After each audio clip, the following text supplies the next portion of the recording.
Hello and welcome to another Industry Chat video, and as you can probably tell from the thumbnail and the title, we are venturing again away from football and this time into boxing. I'm very excited about today's guest as he has a wealth of experience in a sport that I'm very much a fan of, but I don't really know too much about it when it comes to analysis. So today's guest is Chris Connelly. So he started off in various different sports actually, some of which we will talk about and some that I'd never actually heard of before today. So I'm really excited to learn about them and how that then allowed him to kind of forge his way into the boxing sector and obviously how it's flourished from then on. So you'll find out in the video that Chris has actually switched roles recently. So he was a very experienced analyst with the EIS, working with Team GB and various different boxers. He has also worked with Anthony Joshua and he's very recently moved into another role as head of performance at England Boxing. So without further ado, let's get into the chat with Chris. Chris, how are you doing, mate? Welcome to the show. Hi, Chris. You all right, mate? Yeah, very good. Really looking forward to this one, Chris. I've got a few questions from people as well that I mentioned I was getting you on, so they've kind of put some questions forward. So I did give a little introduction before this, but what I always do is ask the guest to kind of, for anyone that doesn't know you, just kind of give a quick introduction of who you are, Chris, and what you're currently, what you actually do day to day, what you do in your current job, really. Okay. So obviously Chris Connelly. I'm an EIS employee, English Institute of Sport, as a senior performance analyst, and I'm also a technical lead for the performance analysis team. My senior analysis role is with Great Britain Boxing, as you can see from the t-shirt, and I've worked here for 9 years. So started off in the role September 2013 as a performance analyst. Done the Rio Olympic cycle as a performance analyst, went to Rio, had some good success, came back, promoted to the senior analysis role, so head of analysis at GB Boxing, and I've been doing that, for the last 5 years. Yeah, nice. Now you've got, again, before we kind of start recording, I was saying I was on your LinkedIn profile, and you've got a lot listed on there, Chris. To be honest, you've got some right at the start. You've got some football analysis in there. You obviously got football coaching in there, football analysis internships. Then you've got a bit of handball, and then you've got a bit of what's the other one, goalball, which I didn't actually know what it was until I've just been down the goalball rabbit hole before you joined and just watched a few videos on that. So you've obviously got a lot of different experiences, and I think all of those roles have allowed you to kind of travel to different competitions and places. So it's quite cool to see, in the position of an analyst, there are opportunities to kind of travel and kind of go to these cool competitions around the world. So if we kind of just start from almost like quite far back, really, Chris. So, are you because again, the first kind of bit of analysis on your CV almost is football. So would you say, were you a football fan back then? Is that kind of what got you into analysis? Yeah, definitely. Just a typical lad from the Northwest, football fan. Went to uni. I went to uni wanting to be a PE teacher, believe it or not, and then discovered performance analysis, and I was just intrigued by it. A long time ago now, over 10 years ago, a lifetime ago. I was just intrigued by it, and I see people in kind of the analysis lab, coding World Cup matches, European Championship matches, and I was like, geez, there's actually a job where you can just watch football and code it and stuff. And I was just engrossed by it, and I kind of set my stall out to kind of learn more about it. Yeah. And I was at the University of Chester, and there were some great, voluntary opportunities there with Stoke City, Port Vale. Yeah. So I just threw myself into it and I said, you know what, like, this is absolutely fantastic. I'm going to go and work at these professional football clubs and do a bit of tagging, do a bit of analysis, and kind of just get my foot in the door. And I just threw myself into that, and kind of the whole analysis landscape just opened out for me in front of my eyes. Definitely. So, what are you Evertonian? Yeah, I'm an Everton season ticket holder. We'll talk about that a bit in a little bit. Unfortunately. So you mentioned obviously there Port Vale, Stoke. So were they both into? So were they unpaid then, Chris, at the start? That was kind of, that seems to be a hot topic and debate in the industry as well. So were you totally unpaid at that stage? Yeah. So I was unpaid, and you know what? Every now and again, I'll go to unis and I'll give a little guest presentation, and it's one, like you said, it's one of the most hottest when it comes to getting a job in the industry. But for me, it was all unpaid. But I was kind of just taken aback by it all. I was just happy to be involved, so I threw myself into it all. And I worked at Stoke City, who Premier League club at the time as an intern 1-2 days a week, and I wasn't even getting expenses. I was like getting to Stoke and back and paying for it all myself. No food, no petrol money, nothing like that. But I had a tracksuit and I was made up. And then I was made up. I had a Stoke City tracksuit. And yeah, just kind of, and when I give these, like what I was mentioning then, I give these university presentations about like, you've got to have that passion at the start. And I believe anyway, you've got to have that passion. If you haven't got that passion, it's hard. It's hard to kind of motivate yourself to do them unpaid internships or unpaid placements. Yeah, definitely. And again, I did exactly the same. I was at like Sheffield United and stuff like that, and I wasn't getting expenses or anything. Luckily, I was quite local to there, but still, it was when it's a winter's day and you're outside filming and it's raining and it's cold and you're not getting paid. You, like you say, you've got to want to do it, and it's definitely important. What I will say though is and kind of hopefully anyone who's aspiring to be an analyst who's watching this, for me, what kind of was a turning point for me was the Stoke City stuff wasn't paid, nothing at all, and they were a Premier League club, and I was literally tagging. Yeah. And they'd give me another 15 minutes of video to tag again, then another 15 minutes when I was done to tag, and I didn't see any end product, any kind of processes, any interaction with anyone. And for me, it was literally a waste of time. I'll say that it was a waste of time. Whereas the Port Vale one, they actually paid expenses. So I got, 20p a mile or something. So I wasn't making any money. However, they paid for me petrol, and I actually was creating reports, and I was actually training like under 15s, under 14s training sessions and tagging like what the coach was doing. So how much time the coach was spending, giving them instructions, demonstrating how much time he was letting them play with the ball, how much time he was letting them play without the ball. So then they could be reviewed as coaches and go, well, we want 80% of their training to be with the ball at the feet. You're only delivering 60%. For me, that was like, I'm actually like involved in conversations around this analysis, and there's some end product to it. And like that's one of the things that I was really fascinated by. And so why I mentioned that is, yes, you've got to have that passion, but at the same time, you've got to pick the right placements if you can. Like a placement with a professional football club, like a Premier League team, isn't necessarily better, in my opinion, than a placement with a lower league team where you're having more kind of insight into kind of training or the analysis that you're doing. No, that's a great point, actually. Yeah, I think because I've done videos on internships and stuff. It seems like if you are gonna, the likelihood is you will have to do some unpaid work, and it is important to, like you said, don't just, because what you've described there, what you did in terms of just code, no process, you are just effectively not really learning anything. You've learned what you can learn in the first day, and then you're just doing the same thing. You're not really getting anything out of it. But if you can understand the larger picture of what goes on, the relationship between coaches and players, and just try and soak up as much as you can, then although you're not getting paid, you're getting paid in another way in terms of experience and knowledge, which you can then use to kind of put towards your next venture. 100%. And then from there, I'll just go on, because I think it's important to kind of progress what I've done next in terms of I got a placement with England Handball again for the university, and again it wasn't funded. However, I was having actual insight with the coaches. So we're in the goal, this opponent is scoring, where we're missing our shots, and kind of feeding that straight back. So I'm actually having an direct say.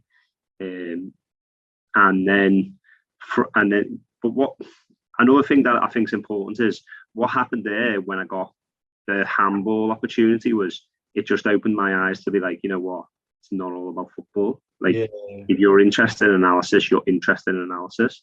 And one of the problems I get now is we get CVs when we're recruiting for new analysts in the EIS. Everything's about football. And I also know a lot of people in the industry who wouldn't apply for another job outside of football. Oh, same, yeah, definitely. And it's like, if I would have had that mindset, I don't know where I would have ended up. I definitely wouldn't have ended up where I am now. But I'm so fortunate I took the opportunity to work in a different sport than football quite early on. Yeah, 100% agree with that, Chris. Definitely, the CVs we get, like we employ analysts for like hockey, rugby, and like again, not as obscure as some of the sports with the EIS, but again, everything is football really on the CVs, and there's only so many teams you can work at anyway. So why not branch out and kind of go and experience some other sports? Because I've said it before as well, like you learn things from other sports that you can transfer back to. Just because you get a job outside of football doesn't mean you're never going to come back into football. Like it's just learning along the way of your kind of career path, isn't it? And that then following that is where I got the opportunity for goalball, which was literally, I think, my career defining moment in terms of where I went then after that, because it was goalball UK got in touch with Chester University because they had contacts with Chester University. Do you have any analysts who were willing to come to a competition? We've got a little bit of funding after London 2012. Would anyone want to come? Because what they were trying to do was kind of profile the sport as a whole. So it was like, you'll be going to Sweden. I can't remember what it was, but you got a little bit of money to go and your expenses covered. You got a GB top, and I was like, geez, I've got a Great Britain top, and I'm going to an international tournament. And Great Britain wasn't even competing at this tournament, but the performance director at the time, she said, just film everything, analyse the competition, and tell me what the winning teams are doing and the losing teams are doing, and we can base where GB go now off that. And the work I done there literally was in every job interview I ever done after that. Kind of showing them, I profiled the sport. The Russian team were doing this, the Brazilian team were doing this, the American team were doing this, and GB started basing some of their training on that. The boxing job, the interview process, I remember mentioning Russia done like a kind of it was called like a cat pose or something when they were defending. And like the interview panel, like, I want to know more about that. How did you do that? And this is for a boxing interview, and they're asking about a goal ball. Someone running goal ball. So it's definitely and if you can showcase how you can transfer that. At the end of the day, it's all basics, isn't it? Analysing performance and comparing yourself to it, and how do we get better? How do we kind of, bridge that gap? Yeah, definitely. I'd be honest, Chris, had you heard of goalball before that came about? Not at all. At all. But for me, it was like, I'm going to Sweden with a Great Britain team. I Googled it. I was watching it, probably similar to you. I was down this rabbit hole. Wow, I've been so close to winning the medal in London. The athletes were there. The athletes were just on at me, explaining the sport, and it's literally like a game of chess. It was fascinating, and something that leads itself well to analysis and kind of the methods we can employ. And I was engrossed by, and I worked with them for probably, I think I just started my master's degree at the time when I started working for them. And it was actually a paid role, like it went a full-time, it went a contracted job, but it was kind of as and when they required me, but they paid me, which was unbelievable for me while I was studying for my master's.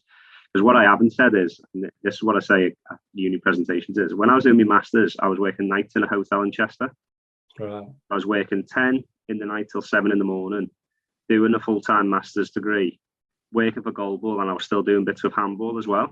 And why I say that when I'm talking is, it's not like a sob story. It's not like this kind of X factor, or look how hard done by I was and how well I've done since. It's to say, like, I actually loved it. I really enjoyed it. Like, I was kind of so engrossed by analysis and this new sport, and I just wanted to do it. No, that's good. Just, you mentioned your master's and your degree there. So again, just going from your LinkedIn. So because the first thing listed, you were actually in the Royal Navy, Chris. Is that correct? So that was, so you did that. Did you leave school and do that, and then the uni came all the way after that?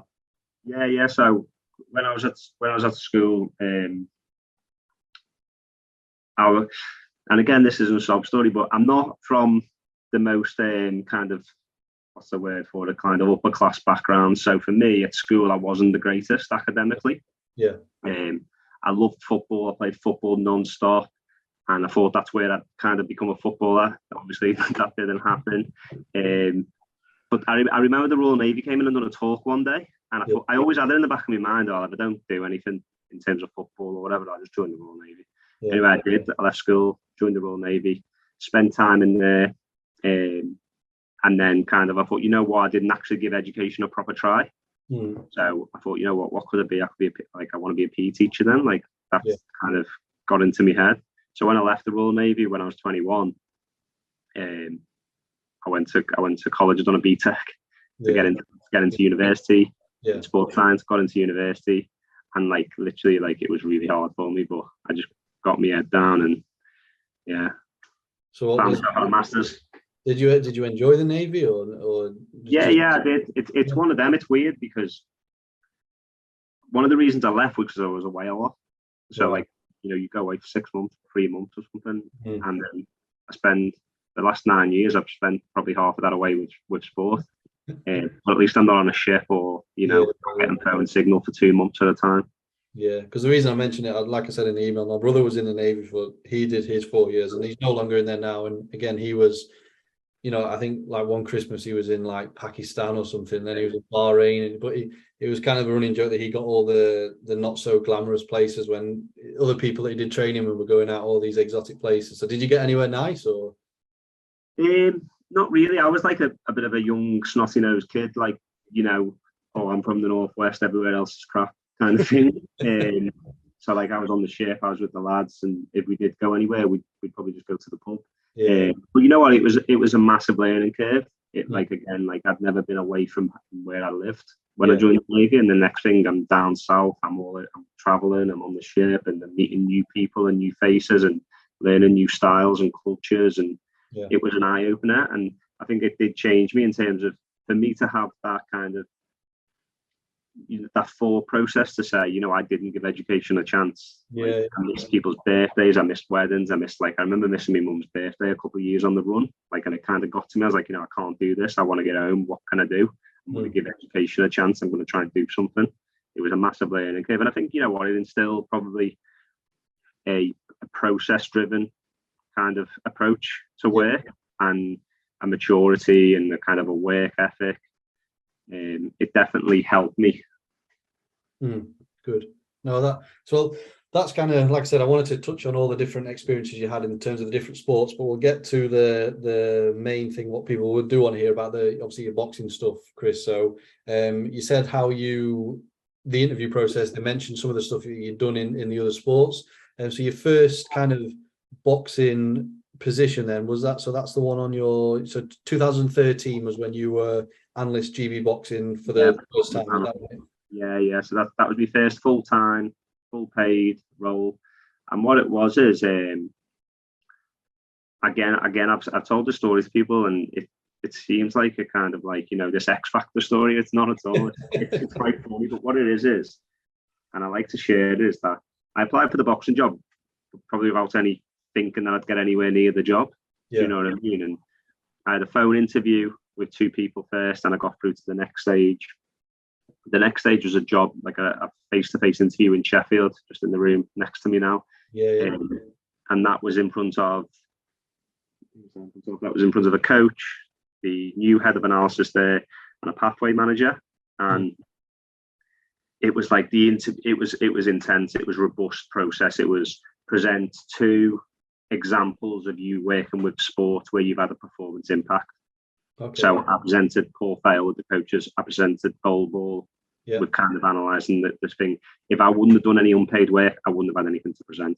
They also gave me a large data set of medal winners in amateur boxing for me to summarise and kind of identify who the leading nations are, where GB should be focusing on getting medals for the next Olympics. So there wasn't anything boxing technical, like any technical boxing in the interview process. It was a data set and also my examples. But if I wouldn't have had any of that experience, I was studying for the master's degree at the time, so I hadn't even finished it. But I could draw upon the experience I'd had to present and some of the work I'd done to complete the task that they'd asked me to do. So what happened then is, left the interview, thought, I've got no chance of getting that. Rang me back and said, you're through to another interview. I was like, another one. So the next one was in front of coach, the same 3 people again, and Robert McCracken, who's performance director. Googled them all the people who are the kind of outcome related, and was like, Robert McCracken's actually a pretty big deal. So the next interview was, they sent me 2 performances of a boxer. They sent me 2 performances of a boxer, a win and a loss, and said, analyse them. Okay, if you're boxing them, what would you do to exploit his weaknesses? How would you negate his strengths? I'd never analysed boxing before. but just the processes that I'd done in terms of, you know, defining performance indicators from the sport. I spoke to a few boxing coaches. What would they be looking at?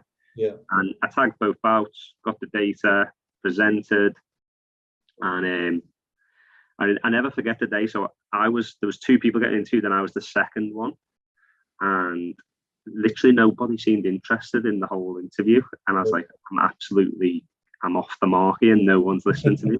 So I finished the presentation, and I was like, that's the end of the presentation. Thanks for listening. Blah blah blah. Any questions? And nobody had a question. And I was thinking, literally, they've made their mind up. They've gone with the first fella or lady, and they're just going through the motions of me. Yeah. And then I remember the CEO, Matt Holt, he said, guys, this guy's driven all the way over from the world today. Like, someone must have a question for him. And I was thinking, they're just kind of being nice. And Robert McCracken said, I've got a question. So I was like, yeah, okay. Really nervous. And he said, what football team do you support? And I was like, Everton. He's like, no worries. Anyway, it went. I drove home. I was like, there's no chance I've got that. Yeah. But they rang me up offering me the role. But two funny things about that interview process for anyone who's going through interview processes. Both times I'd done the face-to-face interview, I sat outside in the car park in the car, thinking, "Don't bother." Like, you know when you're stressed and you're nervous, and I was thinking, I'm not going to get the job. Don't bother going in. It's just going to be a hassle. Like, you're going to make a show of yourself, kind of thing. And I'm not someone who's not very confident. I'm quite confident, and I don't have a lot of self-doubt. But at the same time, I thought, what's the point? I'm not going to get it. But I thought to myself, you know what? Go in, give your best. What's the worst they're going to say now? Yeah. And then the second, and I went in, and whatever happened. But then the second funny thing was, they emailed me to offer me the role, like, officially. And I tried to forward the email onto my university lecturer at the time, Ed Thompson from Chester, to say, and I said something like, they've offered me the job. I don't know how. They must have been blind. You know, something along them lines. Like, I blagged it or something, kind of thing. But I sent it back to GB Boxing, and the lady who'd sent the emails replied and said, I don't think that was for me. Don't worry, I won't tell anyone. So I was like, really sorry about that. I'd like to accept the job. Yeah. So the second one then, it was obviously testing your kind of boxing knowledge, I suppose. So where did that? So before you went for that, are you a boxing fan anyway, or was it more of a, no, that's an opportunity, sounds interesting, I want to do that? Yeah, it was basically, there's a paid job there. The GB boxing program had just finished London Olympics and won 5 medals, and AJ and Luke Campbell, or someone, sorry, my email's going.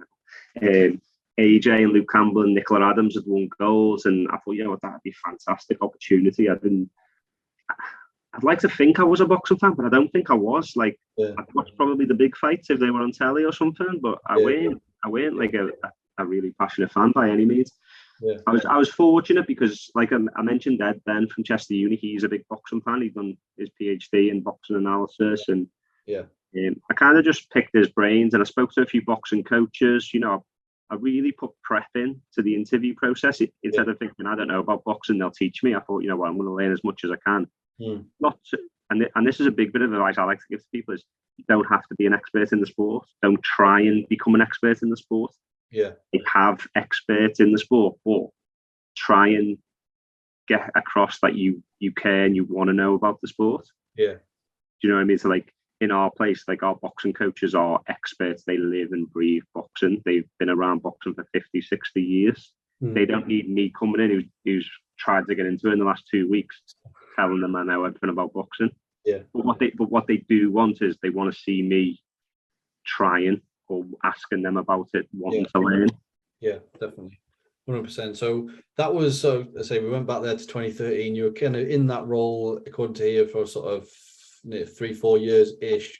Then you got, is that a promotion then to technical lead, Chris? Or is that what's that then? So basically, 2 things came about roughly at the same time. So I worked as the analyst for the Rio cycle, went to the Rio Olympics, provided the analysis in Rio. We won 3 medals. We came back, and in Olympic sport, every cycle you get a bit of staff change.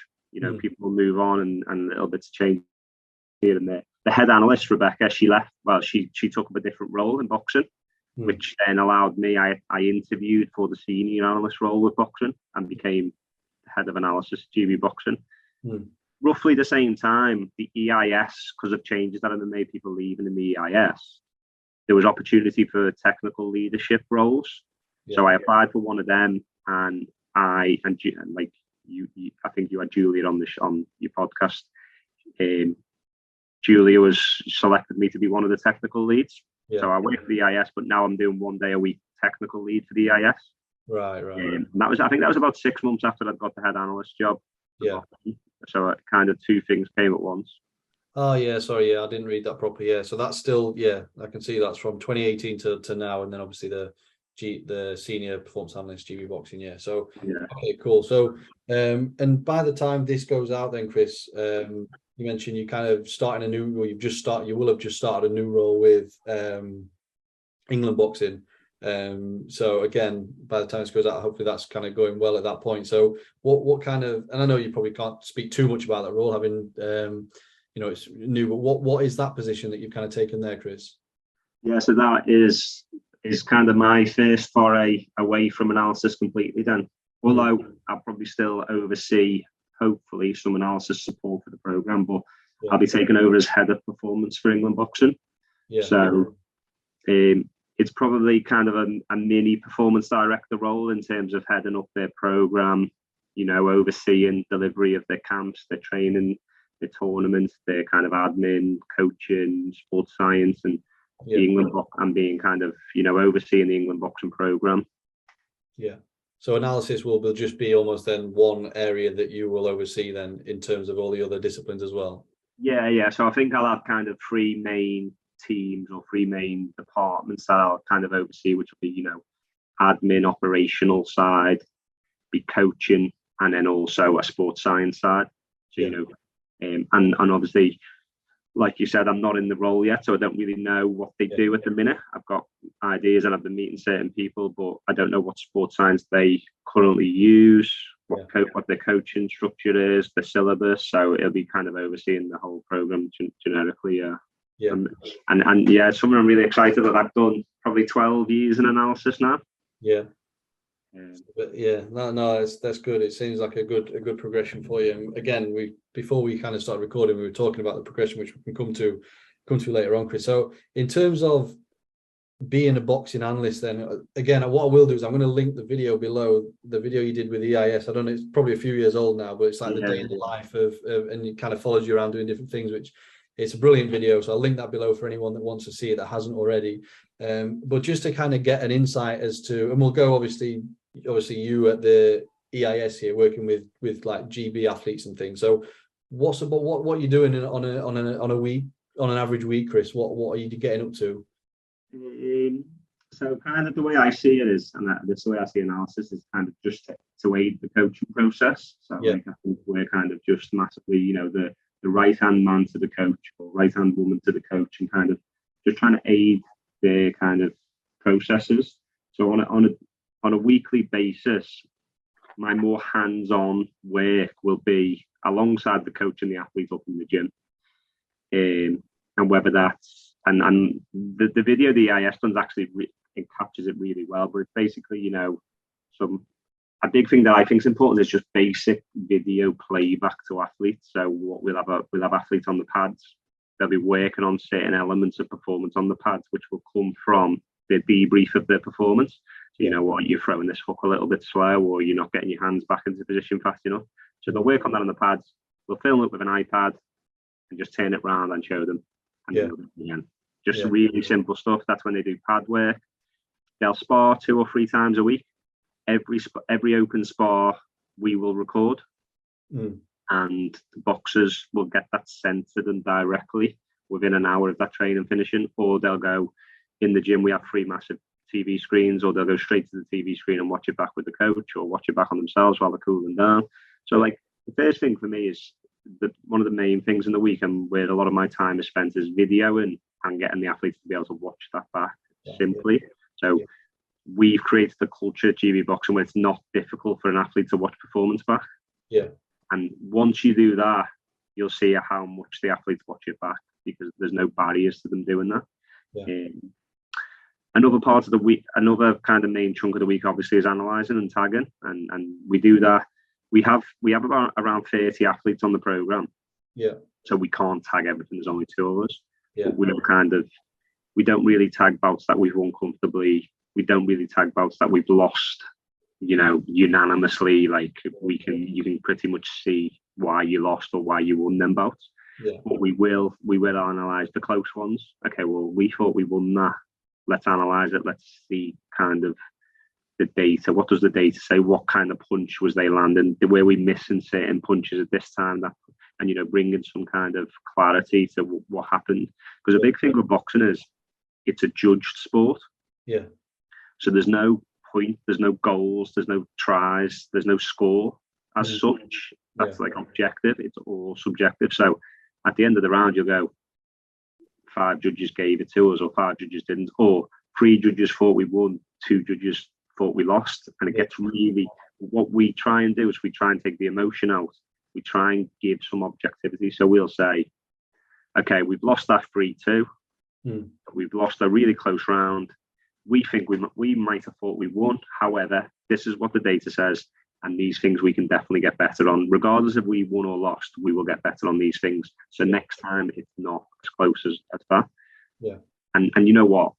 And I'm not just saying that the coaches and the athletes are fantastic in boxing in terms of, I've seen some what I would describe as, just massive robberies from the judges. Yeah. But we'll get back to Sheffield, we'll analyse the fight, and we'll go, we definitely thought we won. However, we can still be better in this area, and this area. Yeah, yeah.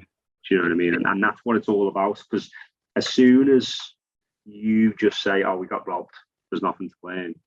Yeah, that's true. You're not getting anywhere. So it's always our kind of process all about.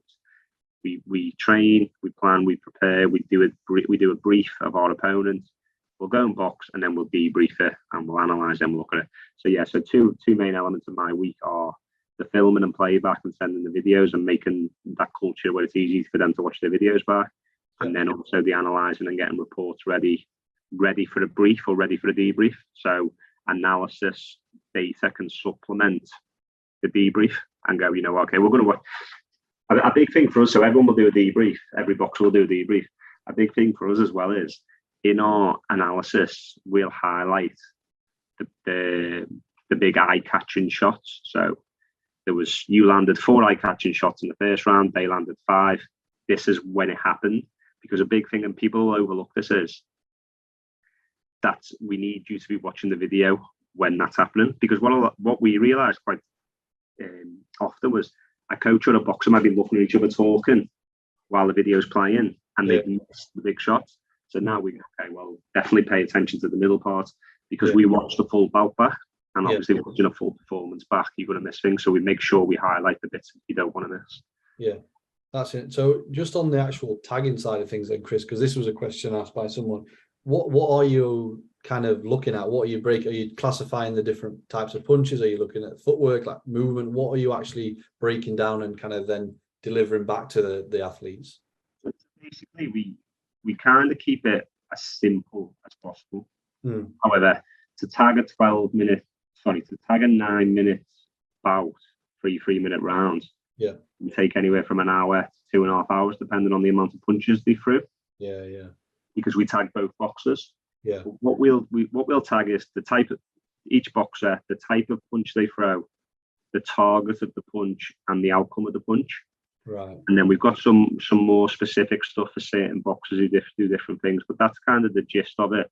Yeah. And what you get from that is you get what shots they favour, what shots land, but you also get kind of what sets up the shots. So you might go, he lands the backhand all the time. But sometimes you go, he lands the backhand, but he also misses the backhand a lot.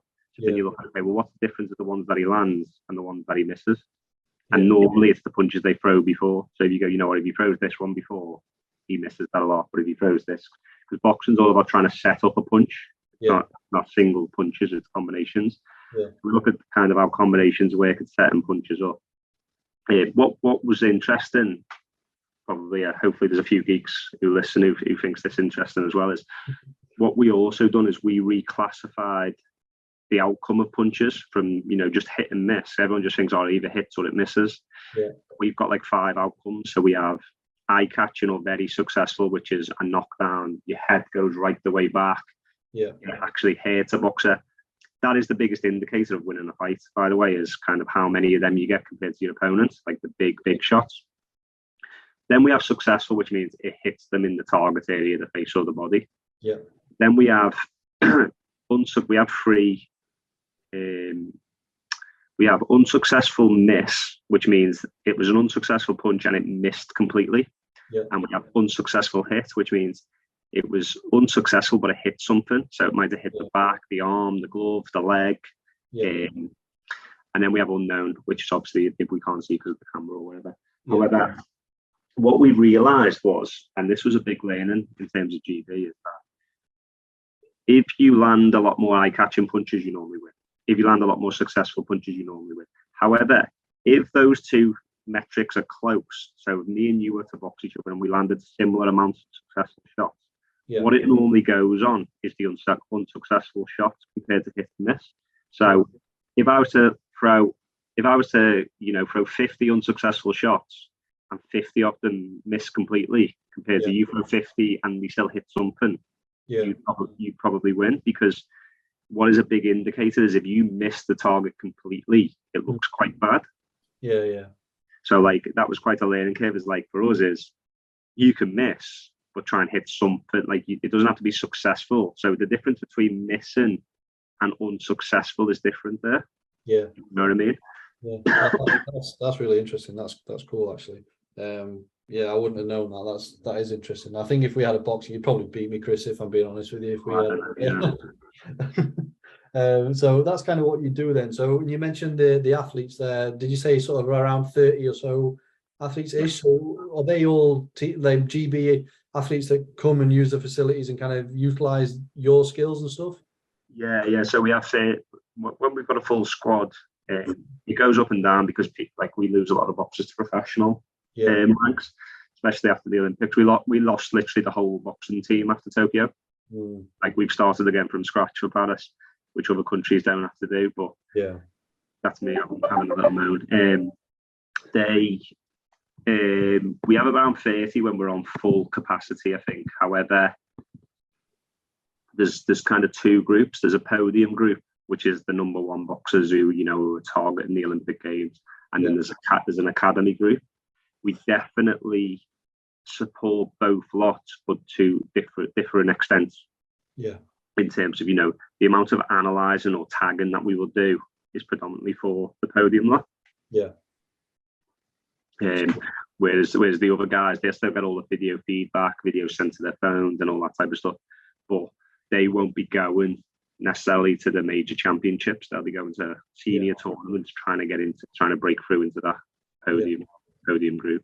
Okay, and then one thing that I will say that some people might know, you've obviously been analyst for Anthony Joshua in the past, and obviously you've done work with him for on various different fights. So the question I have really is, how does it kind of differ working with maybe an up and coming GB star looking at that Olympic cycle to working with Anthony Joshua coming up for a big, huge fight that's millions and millions around people around the world are going to watch. So how does that differ? What do you how do you fit into his camp, for example, and just things around that really, Chris?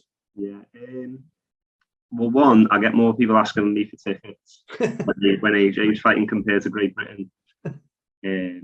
But no, seriously, AJ's it's a different ball game, really. It's a different sport because we're going from 3 rounds to 12 rounds. Yeah. One we're going, to a super heavyweight boxer, wherever, like you said, there's a lot of people watching. There's a lot of money riding on every fight. There's really, it's incredible, like the scope of it, like being around it. It's one of the things I'm most proud of and most fortunate to have done and be involved in. Is like I worked with AJ for 5 years, I think, over 5 years, and like I got to be in the ring with him in Saudi Arabia when he got all the belts back and hold the belt. And it's from my background, where I'm from, to do that, it's incredible. Yeah. But in terms of analysis, it's like I analyze the same thing. I analyze punches and I analyze what strengths and what weaknesses are, what type of combinations they're going to look for, what's the kind of how we're going to exploit the opponent. One of the biggest differences is with AJ, we know who he's going to box. Yeah. So he will have an opponent lined up months in advance, whereas the Great Britain boxers, we'll go to a tournament, there'll be a draw, and you find out who you're boxing the next day. So technically, we can't just analyse. For GB, we'll analyse the main threats, the main opposition who are going to be difficult to beat, and we have it ready in case we draw them. Whereas Anthony, we know that who he's going to box, so we can start getting really into the detail, and you can use that analysis of the opponent to pick sparring partners. Okay, so he's going to do this. What other boxers out there do that? Let's get them into spar. One thing that we did quite well in Saudi was we briefed the sparring partners, showed them analysis of Ruiz for the second fight, and said, you know what, this is what he does. This is what we want you to do in training. And we didn't tell Anthony. So like Anthony was going into training not knowing that was all prep for them to try and do what he was going to do. And there's one fight with GB. They have 5 fights in a week. So and I'll be away with GB with 15 boxers, all having 3-4 fights in the week, and it's just constant non-stop debrief, box, film, record, tie. You know what I mean? Whereas with AJ, it's a bit more chilled in the sense that it's one fight, you can prep for it, but there's definitely more involved in terms of the plan and the camp. So he'll do a 10-week camp. Every one of the spars will be based on his opponent. We'll look at data. Anthony will look at the opponent's data, what he needs to work on. He'll work on that in training, on the bags, on the pads. And he's very meticulous in that. Like, he kind of wants to know things. And then another thing with AJ, with Josh, was he'd wear punch sensors for every spar when I was working with him, and you get the data from every sparring session. And then that would feed the physios. So there'd be, because these fights are so important, you can't really afford to get an injury, because you can't really cancel an AJ fight. It's too big a thing. So, if you go, this week he's threw too many punches, okay, well today he's threw double the punches he threw yesterday, okay, well let's just lighten, let's take 2 rounds off sparring tomorrow, let's make sure that that's not overused. So like, I was a bit more involved in that type of things as well, working with the physios, working with the nutritionists, telling the nutritionist he's threw double the punches today, can you give him some more fuel for tomorrow? That's interesting. So if it is like you mentioned, like a 10-week camp, are you kind of there all the time, or are you doing things remotely and kind of doing your coding of the opposition, or are you kind of quite hands-on? It'd be a lot more remote than GB. So GB, because there's that many on the ground. And with AJ, I'd be around for sparring. So every time he spars, I'd be there. I'd film the sparring. Again, same as GB, sparring will get sent to him. He can watch that himself when he's chilling back in his house. But I wouldn't need to be there every day. I wouldn't need to be there with the team every day. It'd just be during the sparring. And every now and again, we'd have video analysis meetings where, he'd watch his opponents with his coaches. Like, a big thing for me is, and I think some some analysts don't kind of realise that sometimes just playing a video back is enough. You know what I mean? Like, for me, I'll just play a video sometimes of an opponent, let it play, and the coach and Anthony, or the coach and the boxer, will just talk it through. I'll take notes, and then I'll go away and analyse and go, what they were saying was correct there. Or I'll go back to the coach and go, you mentioned that. Well, I've analysed it. And he does do that, but only in this situation. Or he doesn't really do it as much as you think he did it. You know what I mean? Sometimes it's kind of good just to kind of press play, sit back and let a coach and athlete talk and kind of listen.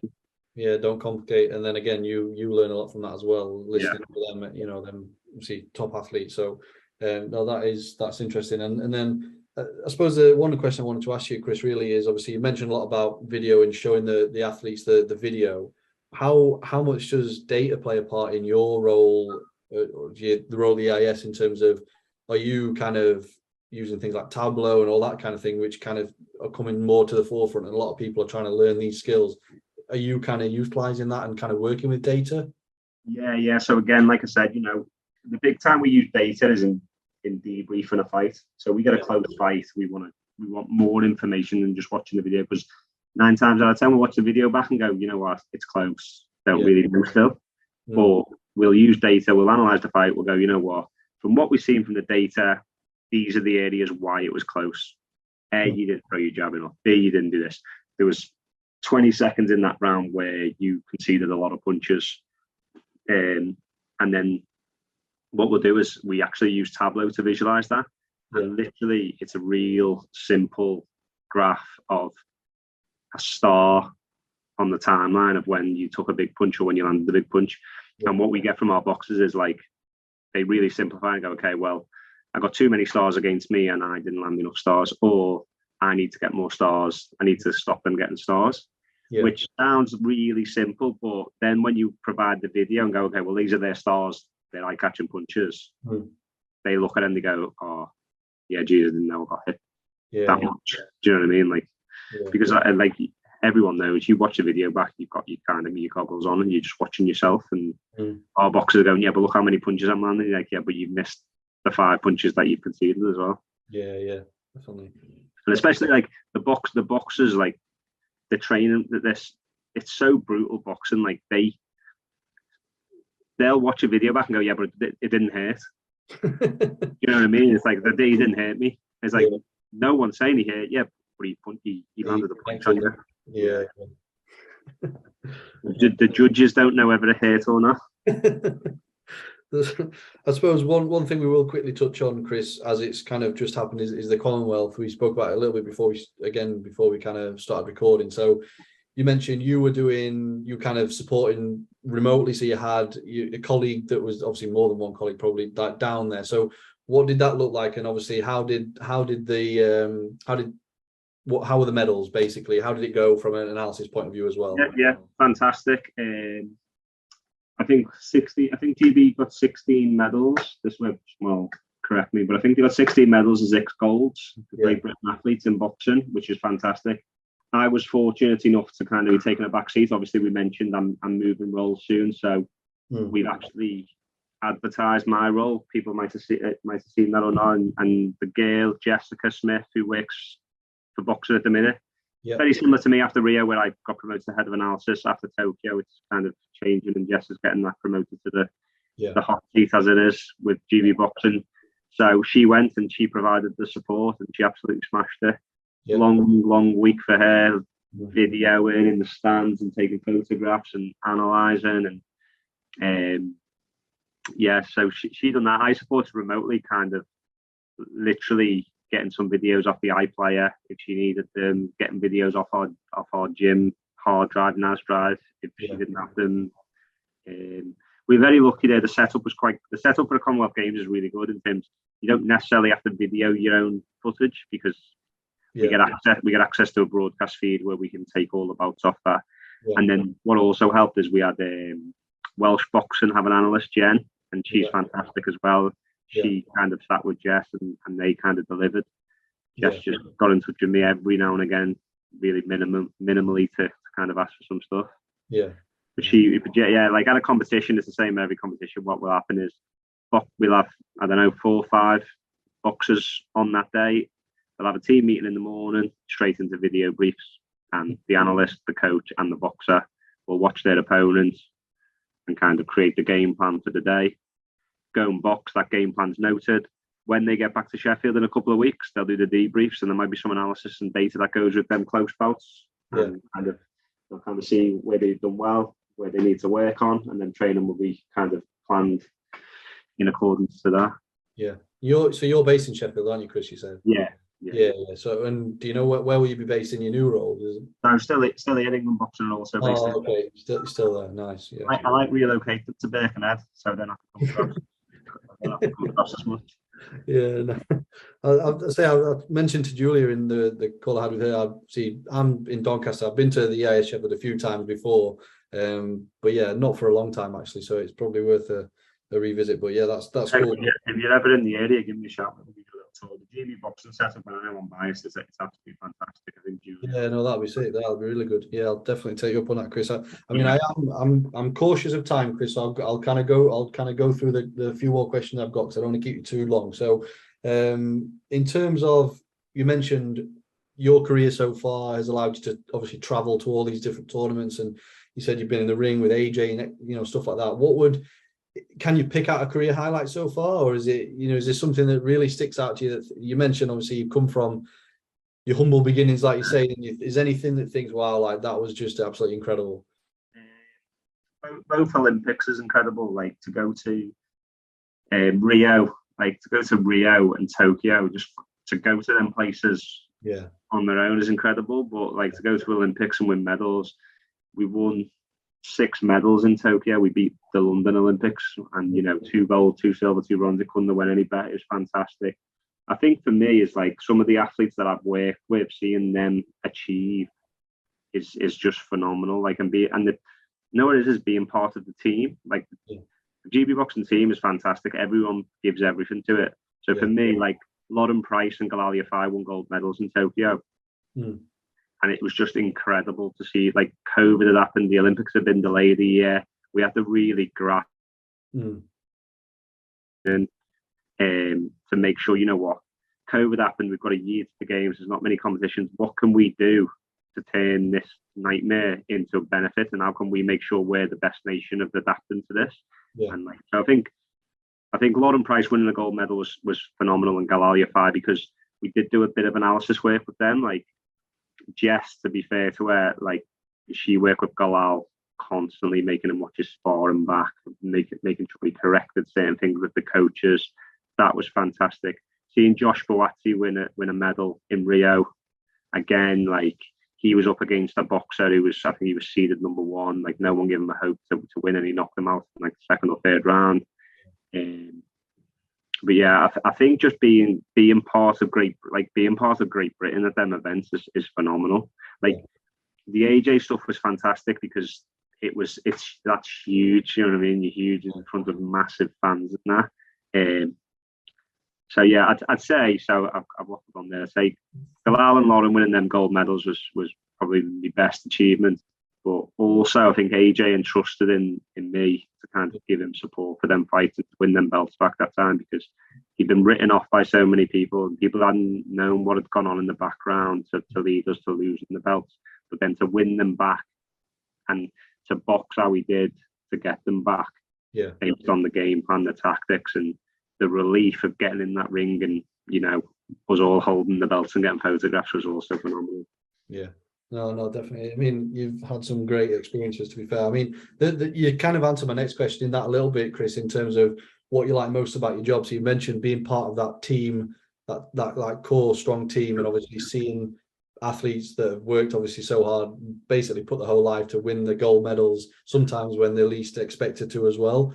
Is there anything other than obviously the team aspect that, you know, what are you actually, I suppose your role has changed really, but as an analyst in general, what are the things that you really do like about that? You know what? Up until recently, I'd say traveling with the team, being part of the team, like it's unbelievable going abroad with that team and winning a load of medals and bringing them back to Great Britain. Like you live with them athletes for 2 weeks, 3 weeks. Like Tokyo, Rio were there for 4 or 5 weeks. Like that kind of camaraderie, you know, working together, everything's professional, everything's kind of goal driven. I loved going away to tournaments. I've been all around the world, honestly. Like it's weird because when I started the job, there'd be physios and that, I'd be like, oh, what was that trip? I can't remember where it was. And I was like, how do you forget? Like, I remember every trip I've been on. Now I can't remember hardly any of the trips. I think before the Rio Olympics, I was out the country for 180 days in a year, like traveling everywhere. Kazakhstan, Mexico, America, China, India, Australia. Honestly, absolutely loved it. But I had a baby last year, so he's going to be 1 soon, and we were talking about progression in PA, like, and I can't do it anymore. Like I can't be away for that long because I just miss him so much. Like I miss the family so much. Do you know what I mean? So like it's definitely changed, but that was what I loved about the job, was traveling and being so goal driven and bringing their medals back. Yeah. So two points on that really, Chris, is the fact that it just goes back to not being afraid to branch out to other sports, because again, all them countries you've been to, you're not going to get that football team unless you're an elite doing even just Champions League. But if you're, you're kind of limited to what you're going down the bus to, I don't know, Bournemouth or something like that, rather than, no, it's a nice place, Bournemouth, actually. Yeah, I don't know why I said that. Yeah, actually, it's nice. But yeah, you've obviously gone and gone to all these different continents even. So, but then what you said is, as well there in terms of the progression, I think that does seem to be the case. And I keep kind of bringing it back to football just because that's kind of my main, and that's where my kind of experience is. And I think you're right in the fact that, you kind of do get older, you have more commitments as you get older. As you mentioned, you've got a young child now. So that does then wear off, and it's a case of actually what's next for me in this kind of, you started off as an intern, you've done the senior analyst, and now you've kind of, whether this is fair to say or not, you've almost hit the ceiling of analysis, and now you're working as like you said, a bit of effectively a performance director. So yeah, it's kind of interesting to see how that kind of career goes and how that differs in different sports as well. Yeah, and I think for me is like, so as a technical lead, I oversee and kind of mentor, whatever you want to call it, like analysts in different sports. What I was trying to speak to them about is, okay, in terms of your development, okay, you want to develop as an analyst, but I know it's hard to say, you probably don't want to be an analyst forever, because you might want to get a family, you don't want to travel as much anymore, but there's definitely a ceiling to analysis in terms of you're not going to get paid mega bucks as an analyst, like, but I think it's a massive platform for other roles in sport. So as a performance analyst, you're analysing trends, you're analysing the sport, you understand the sports science team because you can work across them all. So definitely for me, it put me in a position where I could, become a head of sports science, become a performance director. But at the same time, and I say this to everyone who have kind of technically led for the EIS, is what are you doing to achieve that in the future? So, for example, look at a head of sports science job description and have a look what you currently tick. You probably currently tick a lot just from being an analyst. What can you work on? So in 2 years' time, 3 years' time, you could apply successfully for one of them roles. Because I think people just get you can kind of get stuck in your analyst role and go, well, I'll apply for one of them jobs in a few years. It's like, yeah, you can do, but work on stuff and develop yourself so you can get that in a couple of years as well. Yeah, that's important, because again, to the football example, I know a lot of analysts that have moved, shifted maybe over to recruitment analysts, or like head of scouting roles, head of scouting, head of recruitment, or director of football. It is possible to do that, but and a lot of the skills you do pick up as analysts are very important to them roles as well. So you mentioned earlier, Chris, you kind of in the past you've done kind of talks at universities or things like that. So if you were to just kind of, obviously a lot of people that watch this are maybe students looking to get into analysis, they're interested in the sector. So what kind of main points would you say to someone maybe second or third year at uni wanting to get a career in analysis? What should they be doing? How would they kind of better their chances, really? I think kind of productive placements. So, for me, you doing some internship work at Man United where you're just tagging something isn't as good as you doing analysis work at the university hockey team where you're actually having, you're putting interventions in, you're trying to be speaking to a coach, you're speaking to the athletes, you kind of, if there's back and forth. Definitely when I look at CVs, I don't just go, oh, this one guy's better because he's got Manchester City compared to them who've got university football team. I definitely don't. And approach them internships or them placements or whatever you want to call them passionately and like give your all to them. Don't just go, oh, it's a tick box for my CV. Because chances are when you get interviewed, they're going to ask you what you like. It's not just, oh, you've got your masters, you've got your placement work, your voluntary work or experience. It's okay, you've got your masters, this is what your dissertation was in. Oh, that's great, sounds interesting, can we speak about it? But it's also going to be, them placements you done, what was you doing? Like, give me an example of when you had to have a difficult conversation with a coach. Give me an example of when you done a training intervention that worked or didn't work. What would you have done differently? So for me is kind of productive placements where you can kind of get stuck into something. And I think two is kind of try and whatever you do, whether it's your dissertation or your placement, is try and kind of do something that interests you in it, in terms of where you can speak about it. I was actually speaking before in terms of I see a lot of students now and they're doing a dissertation or they're doing placement is like, okay, what's your dissertation? It's like, okay, how many goals were scored off corners in Spanish league? Yeah. And it's like, why are you doing that? Do you know what I mean? Like, it's Yeah. actually, it sounds quite good, but Yeah. I mean, that's just my dissertation was exactly that. It was pointless, and I think the results were like inconclusive. I'm like, well, what was the point in that? Basically, it was a load of rubbish. But if you know what, if you do something if you're something that you're interested in, and it's a bit different, and even if the results are inconclusive, at least you had a little go and you tried something different, and I can see that you were interested in it, and it's not like I'm just doing it for a tick box exercise. I want to see people who are passionate and kind of who care, because when you start, and you'll know this, Chris, when you start in a sport, you have to be passionate, because like it drags you through, because it's long days, it's long hours, and at the beginning, it's not much money. Well, why do you think I've got no hair, Chris? That's why I'm going grey. So literally nearly done now, because I've got just one final thing I do like to ask, and you, depending on what you kind of get up to, is do you have any recommendation of any books or podcasts, not necessarily sport or boxing, just anything that you maybe want to give a shout out you think is quite useful or interesting? No, not really. But what I will say though is, for any aspiring analyst, get into your data visualization, get into your Tableau. Yeah. It's, it's a good job I'm getting out of the analysis game, because I'm well behind. Like, yeah, that's what I sometimes feel like that as well. Yeah, definitely. Honestly, like, get into your data visualization, your Power BI, your Tableau, even do some basic code and stuff. Like, the last year, I was on a coding course for the EIS. Oh, didn't know what was going on. I've done interviews for different sports. The level of interview presentation is incredible. I've done an interview, and there was two analysts who applied, or two analysts that were really close at the end, and they presented with Tableau. So they've been doing videos of the sport and to present the data back. They presented on Tableau, and I remember sitting there thinking, I've got 9 years experience and I wouldn't get the job ahead of them. Like, there's no way I'd be even close to them too. They were like, they absolutely smashed it. So I'd say, like, get into your data visualization. Yeah, 100%. So before we can't finish without kind of revisiting the whole Everton thing, Chris. So what do you reckon this season? What are you hoping for? I don't know. We need a striker. We're struggling. We've got no striker.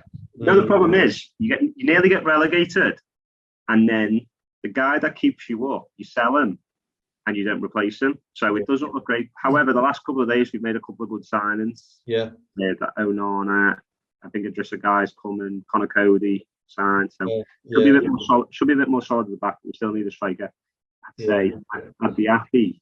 I'd be ecstatic if we were in the top half, but I reckon maybe 12th.